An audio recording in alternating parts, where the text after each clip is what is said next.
Three gorgeous dam दुनिया का सबसे बड़ा हाइड्रो इलेक्ट्रिक पावर डैम है। ये डैम 2.3 किलोमीटर जितना लंबा और 185 मीटर जितना ऊंचा है।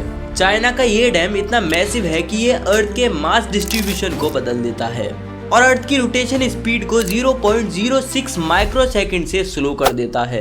इस डैम का एक सिंगल फेलियर पूरे चाइना को बर्बाद करने के लिए काफी है। थ्री गॉर्जियस डैम का आइडिया एक्चुअली में 1919 में आया था। यांगजी रिवर जो चाइना की सबसे बड़ी रिवर है, ये पुराने टाइम से ही बारिश की वजह से बहुत बड़े फ्लड्स लाती रही है। स्पेशली 1911, 1919 और 1921 में काफी खतरनाक वाटर फ्लड्स देखने को मिले। इन फ्लड्स ने लाखों लोगों को इफेक्ट किया और हजारों लोगों की जान चली गई। इन फ्लड्स ने क्रॉप्स, ट्रांसपोर्ट सिस्टम, यहाँ तक कि पूरी सिटीज को भी तबाह कर दिया। सन यात सेन, जिन्हें चाइना के फंडिंग फादर माना जाता है, उन्होंने 1919 में यांगजी रिवर पर एक बड़ा डैम बनाने का कॉन्सेप्ट दिया। उस टाइम पर इतने बड़े डैम का एक्चुअल कंस्ट्रक्शन पॉसिबल नहीं था, क्योंकि उस समय चाइना में पॉलिटिकल इनस्टेबिलिटी और टेक्निकल लिमिटेशंस थी। 1931 ये वो साल था जब चाइना में सबसे बड़ी वाटर फ्लड्स देखने को मिली। One of the most catastrophic floods of our century occurred in 1931 when the Yangtze and Huanghe jumped their banks. इस वाटर फ्लड के बाद चाइना गवर्नमेंट ने डैम को बनाने की प्लानिंग शुरू कर दी और फाइनली 1994 से इस डैम का कंस्ट्रक्शन वर्क शुरू कर दिया जाता है और 2006 में इस डैम को बनाकर कंप्लीट कर दिया जाता है।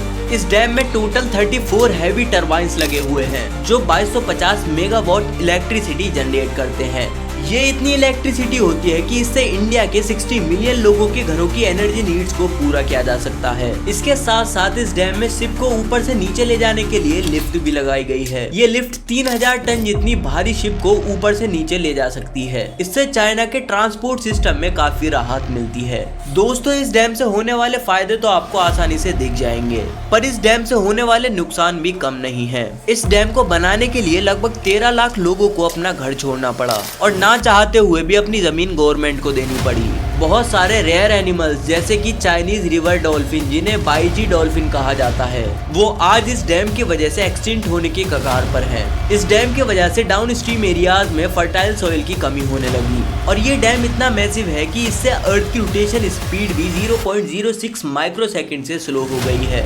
डैम का पानी जब स्टोर होता है तो वो अर्थ के मास डिस्ट्रीब्यूशन को बदल देता है, जिस वजह से ज्यादा मास अर्थ के इक्वेटर के पास जमा हो जाता है और अर्थ की रोटेशन स्पीड में हल्का सा बदलाव ला देता है। ये बदलाव 0.06 माइक्रो सेकंड का होता है। ये बदलाव बेशक काफी कम है, पर ये बताता है कि एक ह्यूमन मेड स्ट्रक्चर पूरे प्लेनेट को इफेक्ट कर सकता है। हालांकि अच्छी बात ये है कि ये इफेक्ट टेम्परेरी होता है। जब इस डैम के पानी को रिलीज कर दिया जाता है तो अर्थ की रोटेशन स्पीड फिर से नॉर्मल हो जाती है। दोस्तों, अगर वीडियो इन्फॉर्मेटिव लगी हो तो नितेश सोनक चैनल को सब्सक्राइब जरूर करें।